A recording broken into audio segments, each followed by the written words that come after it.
concernant cette journée contre les addictions, vous en pensez quoi?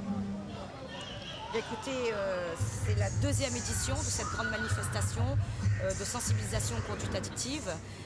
La ville de Saint-Denis est particulièrement sensible à cette thématique et face aux besoins et aux problèmes recensés, il importe pour la municipalité dionysienne de préserver et de consolider les associations et les structures spécialisées pour l'adolescence et les addictions implantées sur notre localité. Alors, il faut savoir que la ville de Saint-Denis, en matière de prévention des addictions, concentre ses efforts sur la prévention primaire. C'est-à-dire que nous mettons en œuvre des moyens pour empêcher l'apparition d'un trouble, d'un symptôme ou d'une pathologie. Et puis nous intervenons également en sus sur la prévention secondaire, c'est-à-dire la prise en charge du problème au tout début de l'apparition du trouble qui peut être enrayé. Alors la municipalité finalement joue son rôle de fédérateur et de coordinateur, hein, puisqu'on s'aperçoit que les forces vives en matière de prévention sont souvent éclatées. Donc l'intérêt, l'idée, c'est qu'on arrive à coordonner les actions, puisque beaucoup d'acteurs poursuivent les mêmes objectifs, mais de façon individuelle, sans forcément se concerter. Et donc, nous souhaitons, pour une meilleure efficacité, une meilleure lisibilité et une meilleure cohérence, mise en réseau du cohérence, nous souhaitons justement valoriser les actions et les stratégies des partenaires associatifs et institutionnels. Et par rapport aux partenaires associatifs, il y en a combien qui ont... Bien, écoutez, on a une adhésion beaucoup plus importante cette année puisque beaucoup plus de partenaires se sont investis dans l'opération et nous souhaitons que d'année en année, effectivement, il y ait un nombre de partenaires plus conséquent. Et sur le plan de communication, par rapport à la communication, par rapport à la journée, ça se passait comment? Écoutez, je m'aperçois qu'il y a beaucoup d'enfants, mais nous aurions souhaité vivement que les parents soient impliqués. Pourquoi?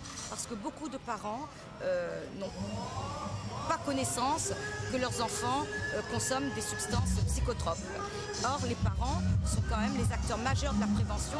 Pourquoi? Parce qu'ils ont cette proximité avec leurs enfants. Ils doivent donc être soutenus dans leurs compétences et informés sur les notions clés.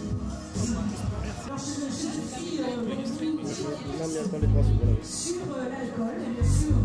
Ouais, mais c'est. Ah non, c'est mis tourne tout, mais tu vas applaudir là-bas.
Donc vous venez voir des tableaux de Tréport Gaël, vous pensez quoi des tableaux? Ils sont très bien parce que ça interpelle tout de suite et ça accroche tout de suite au regard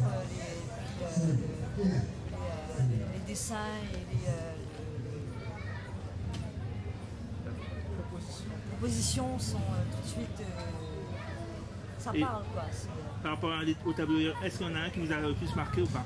Oui, parce que nous on est dans les violences intrafamiliales, donc j'ai un tableau là juste en face de moi qui tout de suite colle avec ce qu'on fait. Donc par rapport aux messages qui sont dits, vous pensez qu'ils sont pertinents? Ah non, c'est pas pertinent du tout, c'est la réalité. Puis on voit bien là, le tableau que j'ai en face de moi, c'est tout ce qui concerne la violence. Donc le petit dessin qui est à la fin, je ne dis rien, je ne vois rien et je n'entends rien, c'est exactement ça. Voilà, donc ça parle. on essaie de trouver un petit